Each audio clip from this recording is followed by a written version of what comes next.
রাজাকার ছিল মানে বাংলাদেশের স্বাধীনতা যুদ্ধের বিরুদ্ধে সশস্ত্র যুদ্ধ করেছিল।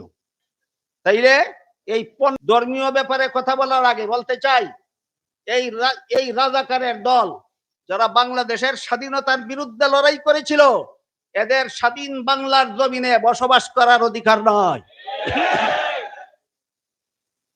আল্লাহ পাক রব্বুল আলামিন আমাদেরকে সহি ঈমানের সাথে সাথে সহি আকীদা সংরক্ষণ করার তৌফিক দান করুন, আমিন। আমি আপনাদের সামনে তুলে ধরতে চাই এই দুটি শব্দ, ঈমান এবং আকীদা, দুটি শব্দই ইসলামী বিশ্বাসের বেলায় ব্যবহার করা হয়। যে কোনো ইসলামী বিশ্বাসকে ঈমান আকীদা বলা হয়, কিন্তু প্রয়োগ ক্ষেত্রে এই দুটি শব্দের প্রয়োগ ক্ষেত্রে কিছুটা ব্যবধান আছে। কতগুলি বিষয় বিশ্বাস করাকে ঈমান বলা হয়, যেগুলি কোরআন হাদিসের দ্বারা সুস্পষ্টভাবে প্রমাণিত। আর এই ঈমানের বিষয়গুলির ব্যাখ্যাগুলিকে আকীদা বলা হয়। যেমন মুহাদ্দিসিনে কেরামের কাছে সুপরিচিত একটি হাদিসকে হাদিসে জিবরিল বলা হয়। সেই হাদিসে জিবরিল নামক হাদিসে উল্লেখ আছে রাসূল করিম সাল্লাল্লাহু আলাইহি ওয়াসাল্লাম ৬টি কথা বিশ্বাস করাকে ঈমান বলেছেন। বস আমাদের সকলের জানা থাকা দরকার, রাসূলের বর্ণিত ৬টি কথা বিশ্বাস করার নাম ঈমান। ১ নম্বরে আল্লাহ বিশ্বাস করা, ২ নম্বরে আল্লাহর ফিরিস্তা বিশ্বাস করা, ৩ নম্বরে নবী রাসূল বিশ্বাস করা, ৪ নম্বরে আসমানি কিতাব বিশ্বাস করা, ৫ নম্বরে তাকদীর বিশ্বাস করা, ৬ নম্বরে পরকালীন চিরস্থায়ী জীবন বিশ্বাস করা। এই ৬ কথার বিশ্বাসকে হাদিস শরীফে আল্লাহ রাসূল ঈমান বলেছেন। এই জন্য সমস্ত মুসলমানদের জানা থাকা দরকার যে আমার নবী বলেছেন ৬ কথা বিশ্বাস করার নাম ঈমান। ৬ কথার কোনো একটি কথা যদি কেউ বিশ্বাস করে না, তাহলে সে ঈমানদার থাকে না, বেঈমান কাফির গণ্য হয়। যেমন ৬ কথার এক কথা হলো আমি আল্লাহ বিশ্বাস করি। যে আল্লাহ বিশ্বাস করে না সে বেঈমান কাফের। দ্বিতীয় কথা, আমি ফিরিস্তা বিশ্বাস করি। যে ফিরিস্তা বিশ্বাস করে না সে বেঈমান কাফের। তৃতীয় কথা, আমি আসমানি কিতাব বিশ্বাস করি। যে আসমানি কিতাব বিশ্বাস করে না সে বেঈমান কাফের। চতুর্থ কথা, আমি নবী রাসূল বিশ্বাস করি। কাজেই যে নবী রাসূল বিশ্বাস করে না সে বেঈমান কাফের। কাজেই রাসূলের বর্ণিত ৬ কথা বিশ্বাস করার নাম হলো ঈমান। আর এই ৬ কথার যত ব্যাখ্যা বিশ্লেষণ কোরআন হাদিসে উল্লেখিত অথবা কোরআন হাদিসের বিবরণের দ্বারা প্রমাণিত, সেই সমস্ত ব্যাখ্যা বিশ্লেষণকে পরিভাষাগতভাবে আকীদা বলা হয়। আকীদার বহুবচন আকাইদ। আকীদা হলো ঈমানের ৬ কথার যে কোনো কথার ব্যাখ্যাকে আকীদা বলা হয়। যেমন ঈমানের ৬ কথার চতুর্থ কথা হলো আমি নবী রাসূল বিশ্বাস করি। সুতরাং নবী রাসূল বিশ্বাস করা এটা আমার ঈমান। কিন্তু নবী রাসূল সম্পর্কে কিছু ব্যাখ্যা কোরআন হাদিসে উল্লেখিত অথবা কোরআন হাদিসের দ্বারা প্রমাণিত, সেই ব্যাখ্যাগুলি বিশ্বাস করা আমার আকীদা। নবী রাসূল বিশ্বাস করার নাম ঈমান, নবী রাসূল সম্পর্কিত ব্যাখ্যা বিশ্বাস করার নাম আকীদা। নবী রাসূল সম্পর্কে যত ব্যাখ্যা বিশ্লেষণ কোরআন হাদিসের দ্বারা সুপ্রমাণিত, এর মধ্যে একটা ব্যাখ্যা হলো আল্লাহ আমাদের নবী মুহাম্মদুর রাসূলুল্লাহ সাল্লাল্লাহু আলাইহি ওয়াসাল্লাম সম্পর্কে বলেছেন, ওয়ালাকির রাসূলুল্লাহি ওয়া খাতামান নাবিয়্যিন। মুহাম্মদ সাল্লাল্লাহু আলাইহি ওয়াসাল্লাম আল্লাহর রাসূল এবং শেষ নবী। সুতরাং কেউ যদি মুহাম্মাদুর রাসূলুল্লাহকে রাসূল বিশ্বাস করে, কিন্তু শেষ নবী বিশ্বাস করে না। এই শেষ নবী বিশ্বাস না করার অনিবার্য মর্ম হয় সে কোরআন বিশ্বাস করে না। আর যে কোরআন বিশ্বাস করে না সে আসমানি কিতাব বিশ্বাস করে না। যে আসমানি কিতাব বিশ্বাস করে না সে বেঈমান কাফের। এই জন্য কাদিয়ানীরা কাফের। সমাজে দেখা যায় অনেক সময় বড় বড় শিক্ষিত পণ্ডিতদের আবির্ভাব ঘটে, যারা বলে আল্লাহ বিশ্বাস করে, রাসূল বিশ্বাস করে, কাদিয়ানী কাফের কেন? আরে রাসূল বিশ্বাস করে, কাদিয়ানী খাতামুন নবিয়্যিন কোরআনের কথা বিশ্বাস করে না, কোরআন মানে না, সে কিসের মুসলমান? এই জন্য এইসব পণ্ডিতদের বুঝাবার দরকার যে শুধু ইমানের 6 কথা বিশ্বাস না করলেই কাফির হয় না। ইমানের 6 কথার যে ব্যাখ্যা অমান্য করলে কোরআন হাদিস অমান্য করা অবধারিত হয়ে পড়ে, ওই সমস্ত ব্যাখ্যা বিশ্বাস না করলেও কাফির হয়। 6 কথা বিশ্বাস না করলে যেমন ভাবে কাফির হয়, 6 কথার কোনো ব্যাখ্যা যদি কোরআন হাদিস বিরোধী হয় তাহলে সেই ব্যাখ্যা বিশ্বাস করলেও কাফির হয়। এই জন্য আমাদের ইমান আকীদার এই পার্থক্যটা মনে রাখা দরকার। এই পার্থক্য আমাদের সচরাচর সকলের জানা না থাকার কারণে আজকাল অনেকে বলে থাকেন, লোকেরা বলে আমাদের আকীদা খারাপ। আচ্ছা, আপনারা দেখুন তো আমার আকীদা কোথায় খারাপ? আমি আমানতু বিল্লাহি ওয়া মালাইকাতিহি ওয়া কুতুবিহি ওয়া রুসুলিহি, আমি সবগুলি বিশ্বাস করি, আকীদা খারাপ হলো কোথায়? আরে গণ্য মূর্খ, আমানতু বিল্লাহি ওয়া মালাইকাতিহি ওয়া রুসুলিহি এগুলি আকীদা নয়, এগুলি ঈমান। এই গণ্য মূর্খ ইমানের দোহাই দিয়া আকীদা খারাপ কথাটাকে এড়িয়ে যেতে চায়। এই সমস্ত বিভ্রান্তি কেন হয়? আমাদের মধ্যে ইমান আকীদার প্রয়োগ ক্ষেত্রের এই পার্থক্যটা অনেকের মনে থাকে না। এই জন্য বাতিল পন্থীরা আমাদেরকে এভাবে ধোঁকা দেওয়ার, ফাঁকি দেওয়ার সুযোগ পায়। নবী রাসূল সম্পর্কে আল্লাহ কোরআনে আরেকটা ব্যাখ্যা দিয়েছেন, সেটা হলো লা ইয়ানালু আহদি যালিমিন, গুনাহগারদেরকে আমি নবুয়তের পদ দান করি না। নবী বিশ্বাস করা আমার ঈমান, আর নবীকে বেগুনাহ বিশ্বাস করা আমার আকীদা। আমি কি আপনাদেরকে পার্থক্যটা বুঝাতে পারলাম? আমি নবী রাসূল বিশ্বাস করি, এটা ঈমানের 6 কথার চতুর্থ কথা, কিন্তু নবী রাসূলগণ বেগুনাহ, এটা আমার মন গড়া ব্যাখ্যা না কোরআনের ব্যাখ্যা? তাহলে নবী রাসূল বিশ্বাস করার নাম ঈমান, নবী রাসূলকে বেগুনাহ বিশ্বাস করার নাম আকীদা। যারা নবী বিশ্বাস করে কিন্তু নবীকে গুনাহগার বিশ্বাস করে, তার ঈমান থাকলেও আকীদা খারাপ। বুঝা থাকলে বলুন, ঈমান থাকলেও আকীদা খারাপ। যে সমস্ত মুসলমানের ঈমান আছে কিন্তু আকীদা খারাপ, এই সমস্ত মুসলমান সম্পর্কে একটা সহিহ হাদিসে রাসূল করিম সাল্লাল্লাহু আলাইহি ওয়াসাল্লাম বলেছেন, সিনতানে ওয়া সাবউনা ফিন নার ওয়া ওয়াহিদাতুন ফিল জান্নাহ। 72 দল মুসলমান ঈমান থাকা সত্ত্বেও আকীদা খারাপ হওয়ার কারণে জাহান্নামী হবে, তাকে তার নামাজ রোজা ইবাদত বন্দেগী জাহান্নাম থেকে রক্ষা করতে পারবে না। তাহলে জাহান্নাম থেকে বাঁচার জন্য 6 কথার বিশ্বাস যাকে ঈমান বলা হয়, এটাই যথেষ্ট না আকীদা শুদ্ধ হওয়া দরকার? আকীদা শুদ্ধ হওয়া দরকার।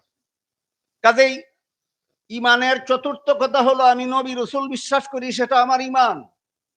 কিন্তু নবী রাসূলগণ বেগুনাহ, এটা আমার ঈমান না আকীদা? খারাপ হইলে আমি যদি নবীকে গুনাহগার মনে করি তাহলে আমার ঈমান থাকা সত্ত্বেও আমার আকীদা খারাপ। এমন আকীদা খারাপ ওয়ালা নামাজ রোজা ইবাদত বন্দেগী করা সত্ত্বেও রাসূল বলেছেন 72 দলে বিভক্ত হয়ে জাহান্নামী হবে। 72 দল জাহান্নামী, এরা কি বেঈমান জাহান্নামী না ঈমানদার জাহান্নামী? ঈমানদার জাহান্নামী। মুসলমান জাহান্নামী কেন? আকীদা খারাপ। 72 দল মুসলমান জাহান্নামী কেন? আকীদা খারাপ। খারাপ আকীদার মধ্যে একটা খারাপ আকীদা হলো নবীকে বেগুনাহ মনে করা। আরেকটা খারাপ আকীদা, নবীগণ দায়িত্ব পালনে ত্রুটি করেছেন কিনা। সহিহ আকীদা হলো কোন নবী আল্লাহ প্রদত্ত দায়িত্ব পালনে বিন্দু মাত্র ত্রুটি করেননি।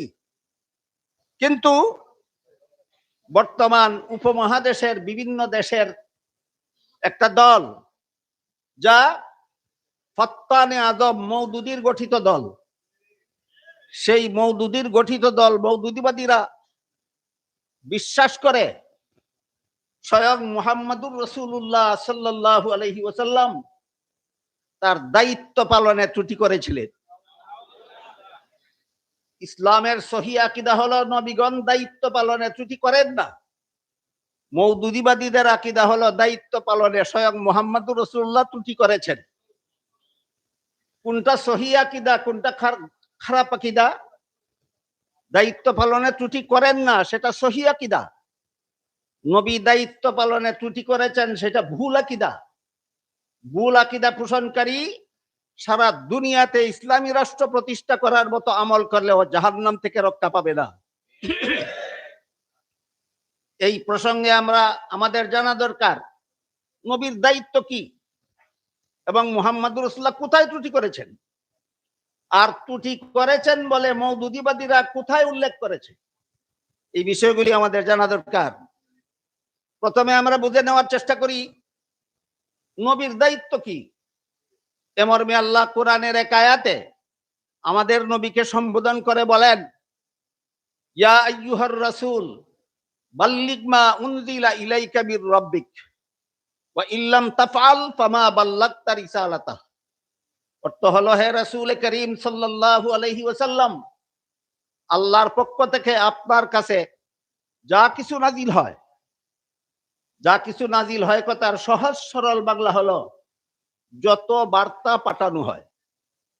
আল্লাহর পক্ষ থেকে আপনার কাছে যত বার্তা পাঠানো হয় সবগুলি আমার বান্দাদের কাছে পৌঁছে দিন। একটি কথাও পৌঁছাবার বাকি থাকলে আপনার দায়িত্ব পালনে ত্রুটি হবে। এখান থেকে আমরা পরিষ্কারভাবে বুঝতে পারলাম নবীর দায়িত্ব কি এবং দায়িত্ব পালনে ত্রুটি কিভাবে হয়। আল্লাহর প্রেরিত সকল বার্তা আল্লাহর বান্দাদের কাছে পৌঁছে দেওয়া নবীর দায়িত্ব। একটি কথাও পৌঁছাবার বাকি থাকলে নবীর দায়িত্ব পালনে ত্রুটি হয়।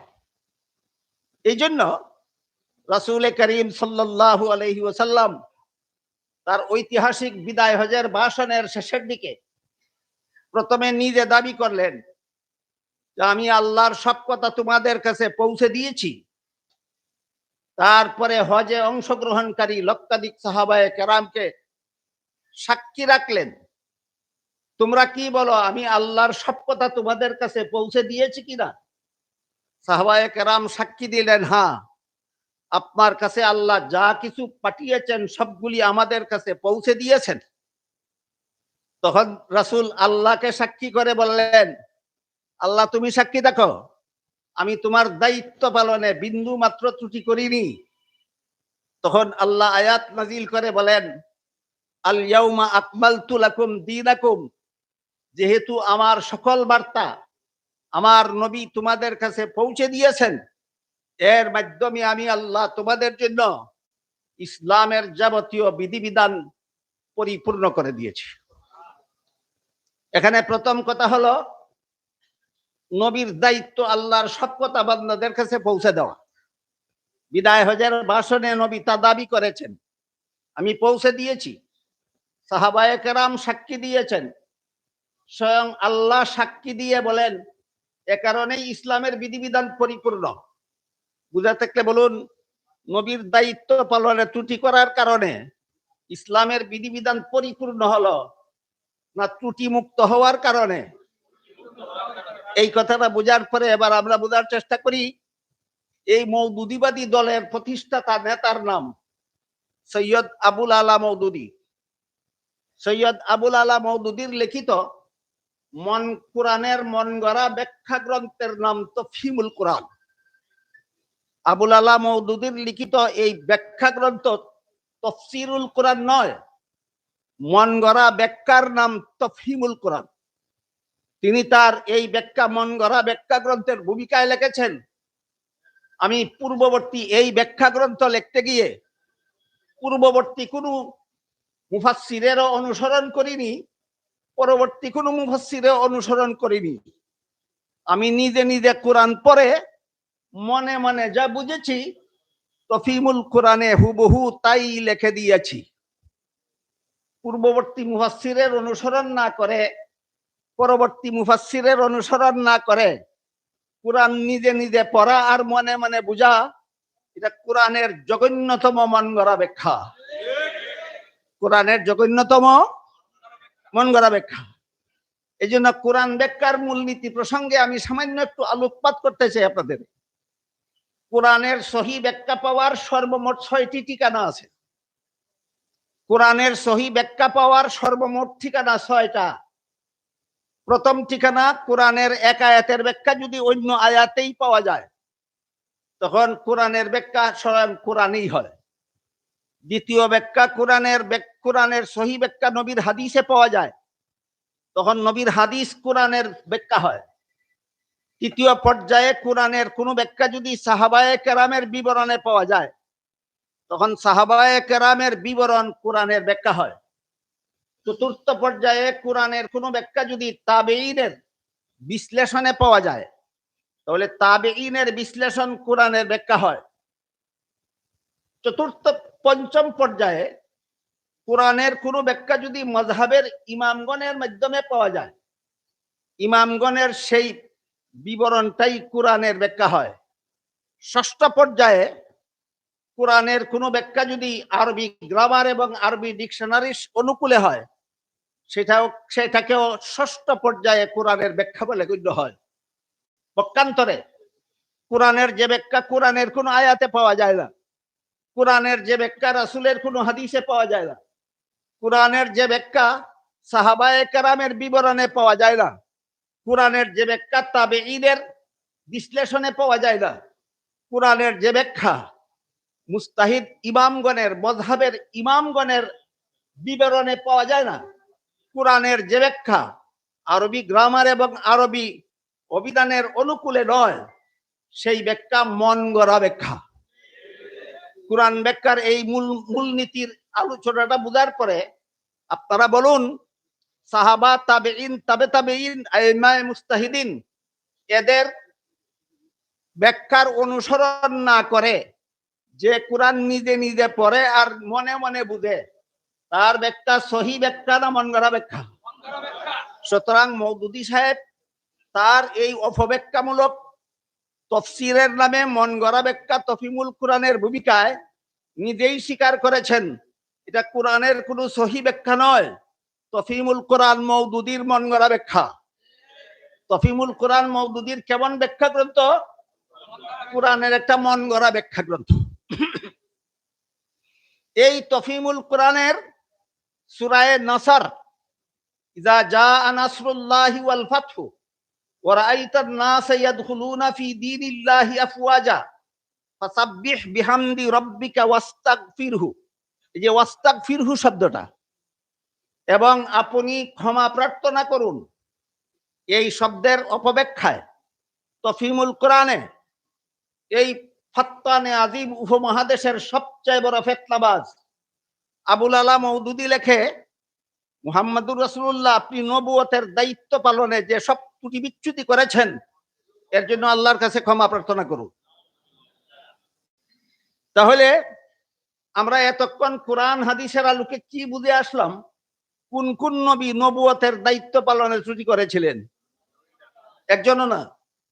সর্বশেষ এবং সর্বশ্রেষ্ঠ নবী মুহাম্মদুর রাসূলুল্লাহ সাল্লাল্লাহু আলাইহি ওয়াসাল্লাম সম্পর্কে সূরায়ে নাসরের একটা মাত্র শব্দের অপব্যাখ্যায় এই মওদুদীবাদীদের প্রতিষ্ঠাতা নেতা সৈয়দ আবুল আলা মওদুদী লেখে, মুহাম্মদুর রাসূলুল্লাহ দায়িত্ব পালনে ত্রুটি করেছিলেন, এই জন্য আল্লাহ তাকে ক্ষমা প্রার্থনা করতে বলেছেন।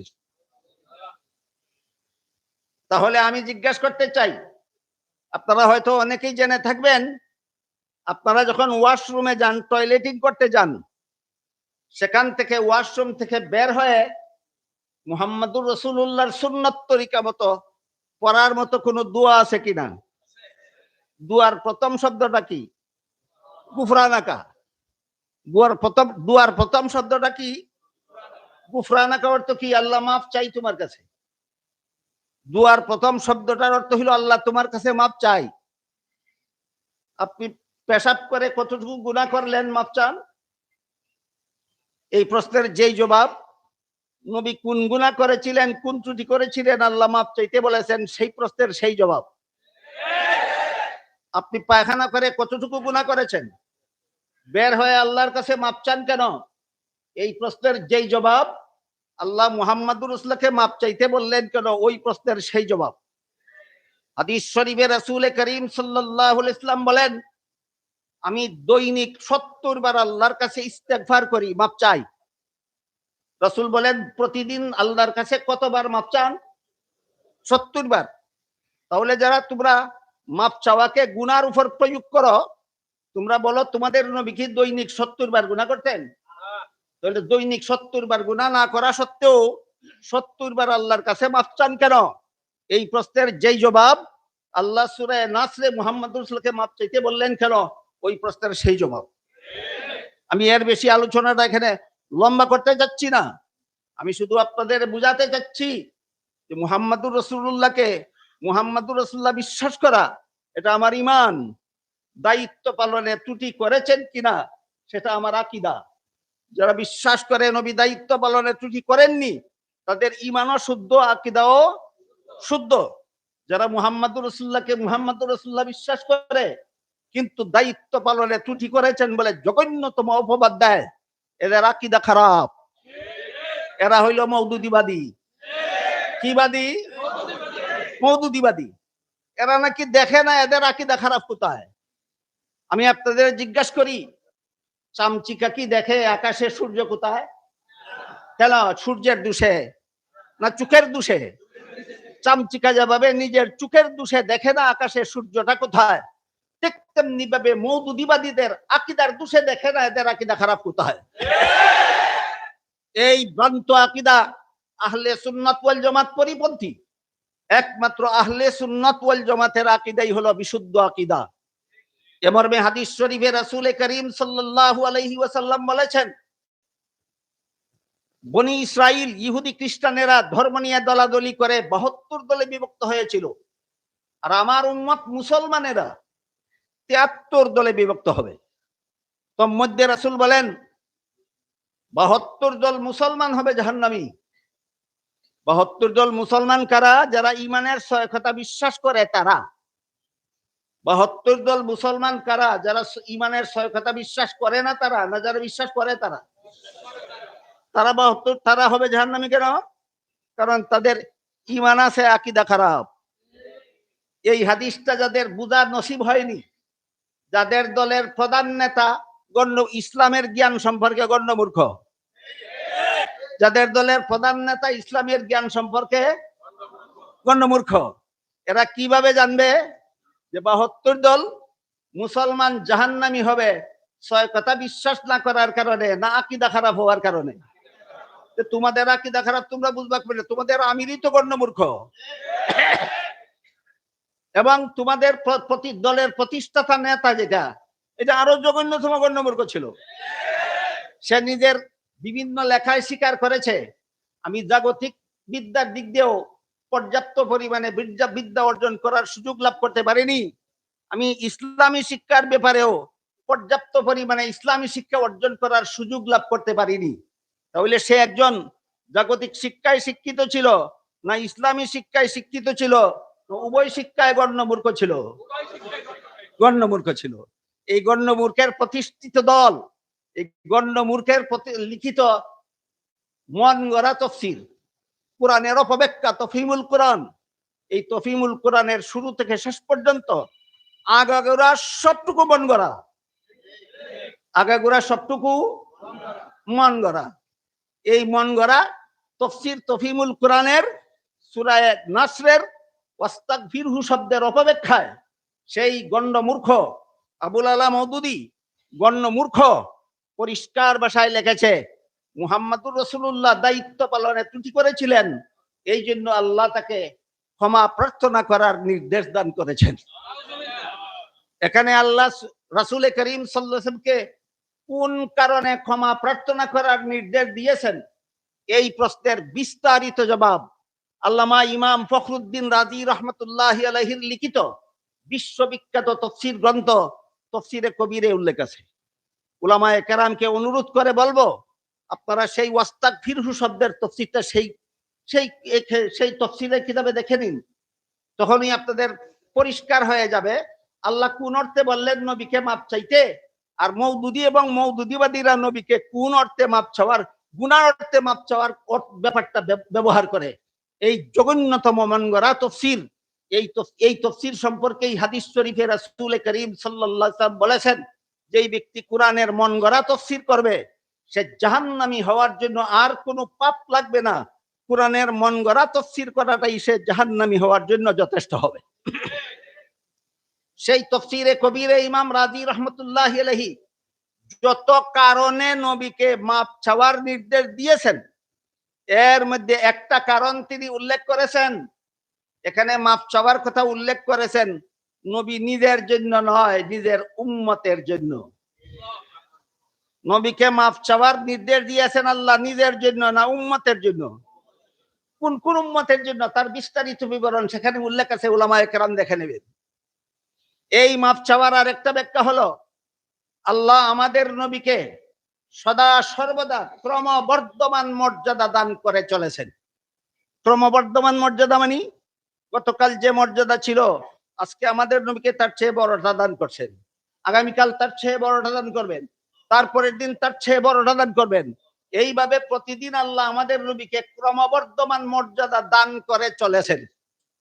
তাই কিছুদিন পরে যখন নবী দেখেন কিছুদিন আগে আমার এই মর্যাদায় আমি উপনীত হতে পারিনি, তখন এর জন্য নবী আল্লাহর কাছে ক্ষমা প্রার্থনা করে। বলেন এটা গুনাহ নাকি অন্য কিছু? অন্য কিছু। অন্য কিছু কি কি তার বিস্তারিত বিবরণ তাফসীরে কবিরে উল্লেখ আছে, উলামায়ে কেরাম দেখে নিতে পারেন। আমি শুধু আপনাদেরকে যেই কথাটা বোঝাবার চেষ্টা করেছি, আমরা মুহাম্মাদুর রাসূলুল্লাহ বিশ্বাস করি, এটা আমাদের ঈমান। নবী দায়িত্ব পালনে ত্রুটি করেছেন, এটা হইল ভ্রান্ত মতবাদ, খারাপ আকীদা। খারাপ আকীদা পোষণ করলে ঈমান থাকলেও আল্লাহর রাসূল বলেছেন জাহান্নামী হবে, তার নামাজ রোজা ইবাদত বন্দেগী আল্লাহর কাছে গ্রহণযোগ্য হবে না। এই হলো ঈমান আকীদা সম্পর্কে সামান্য কিছু কথা আপনাদের সামনে তুলে ধরেছি। আর একটা ব্যাপার হলো, এই যে হিজবুত তাওহীদ নামে আমার ছোট ভাই মাওলানা লুৎফুর রহমান যথেষ্ট বলেছেন আপনাদের কাছে। আমি এর সাথে আর একটা কথা যোগ করতে চাই। এই হিজবুত তাওহীদের প্রতিষ্ঠাতা বায়াজিদ খান পন্নী, হিজবুত তাওহীদের প্রতিষ্ঠাতা বায়াজিদ খান পন্নী ঐতিহাসিকভাবে প্রমাণিত সে কুখ্যাত রাজাকার ছিল। হিজবুত তাওহীদের প্রতিষ্ঠাতা বায়াজিদ খান পন্নী কি ছিল? রাজাকার ছিল। রাজাকার ছিল মানে বাংলাদেশের স্বাধীনতা যুদ্ধের বিরুদ্ধে সশস্ত্র যুদ্ধ করেছিল।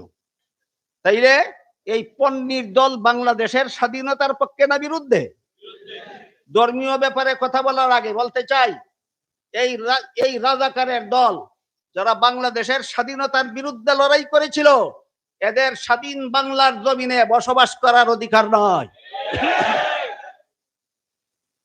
আল্লাহ পাক রব্বুল আলামিন আমাদেরকে সহি ঈমানের সাথে সাথে সহি আকীদা সংরক্ষণ করার তৌফিক দান করুন, আমিন।